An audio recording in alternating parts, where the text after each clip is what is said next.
अंबाजोगाई शहरात मागील 34 वर्षापासून हनुमाननगर येथे पारंपरिक शिवजयंती उत्सव समितीचे अध्यक्ष जालिंदर भाऊ आपेट व हनुमाननगर मित्रमंडळाच्या वतीने शिवजयंती मोठ्या उत्साहात साजरी केली जाते। ही पारंपरिक शिवजयंती 34 वर्षापासून अखंडित चालू असून शिवजयंती ही नाचून नाही तर वाचून साजरी करावी या उक्तीप्रमाणे दरवर्षी पारंपरिक शिवजन्मोत्सव समिती हनुमाननगरच्या वतीने व्याख्यानमालेचे तसेच विविध सामाजिक उपक्रमाचे आयोजन केले जाते। 5 मार्च रोजी साजरा करण्यात आलेल्या पारंपरिक शिवजन्मोत्सव उत्सवात मुस्लिम महिलांना नकाब वाटप करत सामाजिक सलोख्याचे उदाहरण अध्यक्ष जालिंदर भाऊ आपेट व पारंपरिक शिवजयंती उत्सव समिती हनुमाननगर यांच्या वतीने देण्यात आले। तर यावेळी शिवव्याख्याते ॲडव्होकेट दयानंद लोंढाळ यांची तडाखेबाज शिवव्याख्यान या ठिकाणी संपन्न झाले। या कार्यक्रमाच्या अध्यक्षस्थानी राष्ट्रवादी काँग्रेसचे तालुकाध्यक्ष अमर भैया देशमुख, माजी आमदार संगीताताई ठोंबरे, अंबानगरीचे उपनगराध्यक्ष दिनेश भराडिया, माजी उपनगराध्यक्ष आनंददादा लोमटे, नगरसेवक महेश काका लोमटे, नगरसेवक महेश कदम, नगरसेवक गणेश भैया देशमुख, श्रीकांत दायगुडे, शिवसेनेचे तालुका प्रमुख अर्जुन वाघमारे, कुणबी महासंघाचे अंबाजोगाईचे प्रमुख भास्कर नाना भिसे, नगरसेवक संजय भैया गंभीरे, नगरसेविका रचनाताई परदेशी, नगरसेवक सय्यद ताहिरभाई, डिजिटल मीडिया परिषदेचे अध्यक्ष अभिजित लोमटे, कार्याध्यक्ष सतीश मोरे, मराठी पत्रकार परिषदेचे अध्यक्ष बालाजी खैरमोडे, ज्येष्ठ पत्रकार रमाकांत पाटील, ज्येष्ठ पत्रकार दत्तात्रय आंबेकर, युवा उद्योजक अमित जाजू, लोकजनशक्ती पार्टीचे अध्यक्ष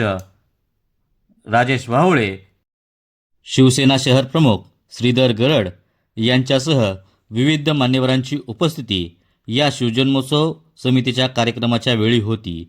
या शिवजन्मोत्सव समितीच्या यशस्वीसाठी शिवजन्मोत्सव समितीचे अध्यक्ष जालिंदर भाऊ आपेट, संजय भाऊ सूर्यवंशी व हनुमाननगर मित्रमंडळाच्या वतीने यशस्वी नियोजन करण्यात आले होते। संग्राम महाराष्ट्राचा न्यूजसाठी अभिजित लोमटे, अंबाजोगाई। केलं जातं छत्रपती गणेश मंडळाची स्थापना असत आणि हा शिवजन्मोत्सव सोहळा जालिंदर आपेट मित्रमंडळाच्या वतीनं गेल्या 20 वर्षापासून या ठिकाणी आयोजन केलं जातं आणि यावेळेस त्यांनी एक वेगळा उपक्रम शालेय साहित्याचं वाटप या ठिकाणी केलेलं आहे आणि या ठिकाणी प्राध्यापक आपले दयानंद लोंढाळ सर यांचं व्याख्यान या ठिकाणी सर्वांसाठी आयोजित करण्यात आलेलं आहे। तर मी आयोजकाच्या वतीनं सर्वांचं या ठिकाणी स्वागत करतो आणि या ठिकाणी थांबतो। जय हिंद, जय महाराष्ट्र। धन्यवाद। आज अंबाजोगाई या शहरामध्ये आयोजित करण्यात आलेल्या शिवजन्मोत्सव पारंपरिक शिवजयंती उत्सव या कार्यक्रमाच्या निमित्ताने सर्वप्रथम आमच्या सगळ्यांच्या वतीने ज्यांचा या ठिकाणी सन्मान आणि सत्कार झाला आणि जे आजच्या या कार्यक्रमाचे मुख्य संयोजक आहेत आणि या कार्यक्रमाचे अध्यक्ष सुद्धा आहेत, मी जालिंदर भाऊंचं मनापासून खूप खूप धन्यवाद आणि आभार व्यक्त करते की अतिशय देखणा उत्सव या ठिकाणी त्यांनी आयोजित केला, त्याबद्दल त्यांचे मनापासून खूप खूप धन्यवाद आणि आभार। एकदा जोरदार टाळ्याने त्यांचा आपण सगळ्यांनी सन्मान करावा ही या ठिकाणी विनंती करते। आजच्या या कार्यक्रमाचा खरं तर रूपरेषेबद्दल आत्ताच आमच्या संजय भाऊंनी या ठिकाणी सांगितलंय आणि सूत्रसंचलनही अतिशय योग्य मार्गदर्शनाखाली होत आहे। त्यामुळे फार काही न बोलता कार्यक्रमाला आधीच खूप उशीर झालेला आहे, त्यामुळे पुढच्या वक्त्यांना या ठिकाणी बोलायचं असेल किंवा जे प्रमुख वक्ते आहेत ते या ठिकाणी बोलणार असतील, तुम्हाला सगळ्यांना या मनापासून या कार्यक्रमाच्या खूप खूप शुभेच्छा व्यक्त करते। छत्रपती शिवाजी महाराजांच्या या कार्यक्रमाला तुम्ही असंच आतापर्यंत तर चालवत आलाय, इथून पुढेही अखंडित चालवत राहाल अशी सदिच्छा आजच्या या कार्यक्रमाच्या निमित्ताने व्यक्त करते। आम्हाला या ठिकाणी बोलवून आमचा जो मान सन्मान केला त्याबद्दल तुमचे सगळ्यांचे मनापासून खूप खूप धन्यवाद आणि आभार व्यक्त करून माझ्या वाणीला विराम देते। धन्यवाद। जय हिंद, जय महाराष्ट्र। होते खालीच वर नको, खालच्या बाजूलाच उभे करा मध्ये होते आणि म्हणून असंख्य मावळे, जवळपास इतिहासामध्ये अनेक मावळ्यांची, मुस्लिम मावळ्यांची नोंद आहे की ज्यांनी छत्रपती शिवरायांच्या या स्वराज्यासाठी वंदन केलं। त्या तमाम मुस्लिम मावळ्यांनाही या प्रसंगी आपण अभिवादन करतो आणि अपेक्षित अशी शिवजयंती, कारण काय झालं अलीकडच्या काळात छत्रपती शिवाजी महाराज म्हणलं की मुस्लिमाचे विरोधक, हा एक चुकीचा इतिहास पसरवण्यात आला. मात्र छत्रपती शिवाजी महाराज हे निश्चितच मुस्लिमाचे कधीच विरोधक नव्हते, ते मोगलांचे होते. आणि म्हणून ज्या गडावर राजांनी मंदिर बांधलं त्याच ठिकाणी मस्जिद सुद्धा बांधण्याचं काम छत्रपती शिवरायांनी केलं. असा चारित्र्य संपन्न राजा या जगाच्या पाठीवर पुन्हा होणे नाही. कल्याणच्या सुभेदाराची सून आईच्या मानानं परत केली, त्या छत्रपती शिवरायांचा आदर्श घेऊन जालिंदर भाऊ आपेट यांनी हा अतिशय स्तुत्य उपक्रम या ठिकाणी आयोजित केलेला आहे. आपलं जालिंदर भाऊ आणि त्यांची संपूर्ण टीम यांचं खूप खूप अभिनंदन आणि आपल्याला खूप खूप शुभेच्छा सर्व मान्यवरांच्या. करुणी भगवान गौतम बुद्ध,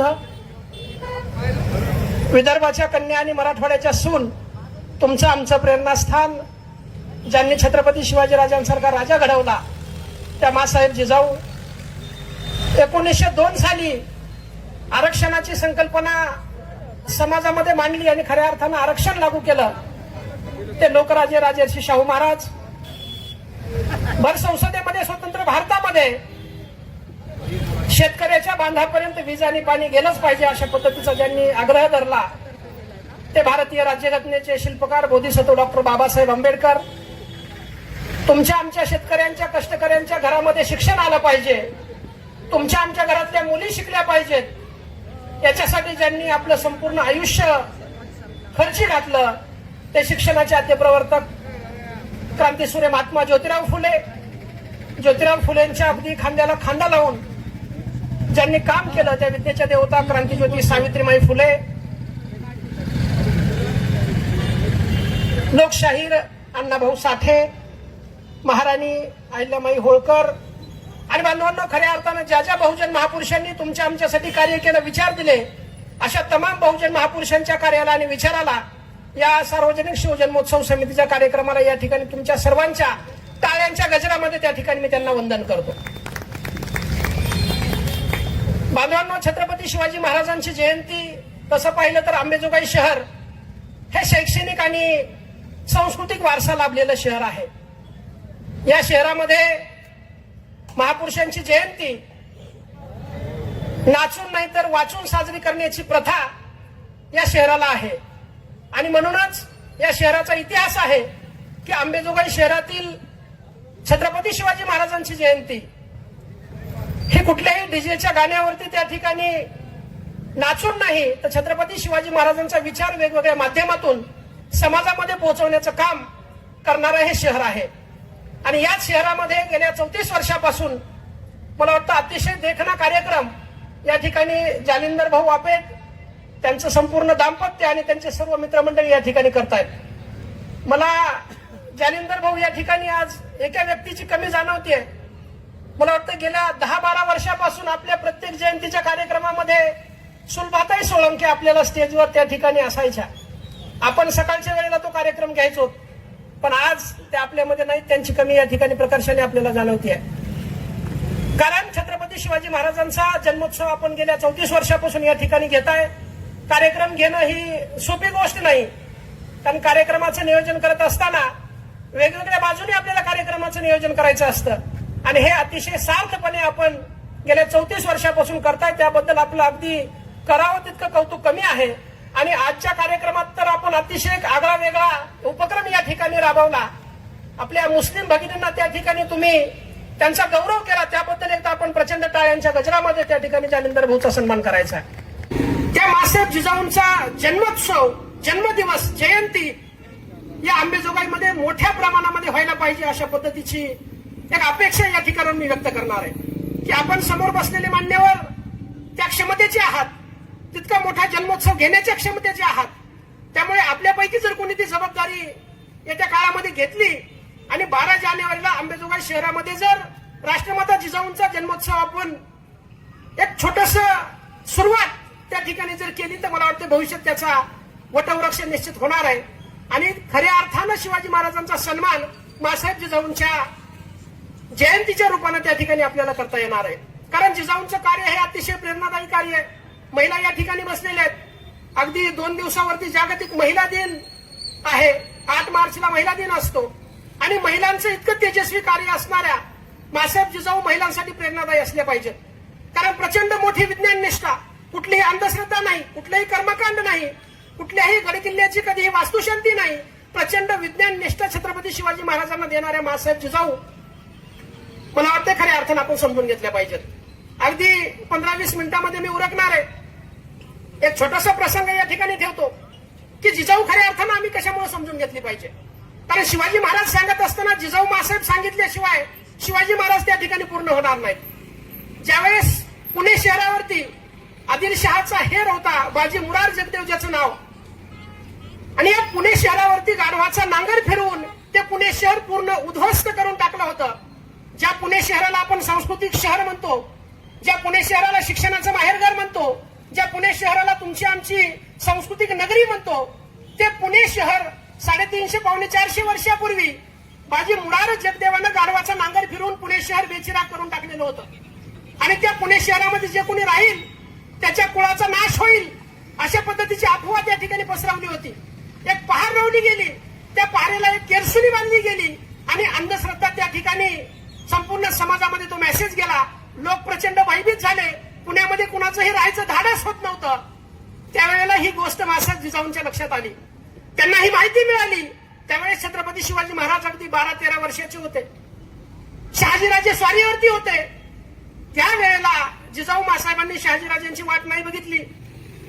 महाराज येऊ द्या, महाराज आले तर आपण बघू काय करायचं, असा विचार मासाहेबांनी नाही केला. 12-13 वर्षाचा बाल शिवबाज सोबत घेतला, पुणे शहर गाठलं आणि सर्वात पहिल्यांदा जी पहार रोवली होती ती पहार उपसून काढली आणि अंधश्रद्धेवरती पहिला प्रहार केला. पुणे शहरावरती सोन्याचा नांगर शिवबाच्या हातानं त्या ठिकाणी चालवला. पुणे शहर पुन्हा वसवलं आणि आज ते पुणे शहर या महाराष्ट्राचं एक सांस्कृतिक नगरी म्हणून ज्याची ओळख आहे. मला सांगायचं इतकंच आहे.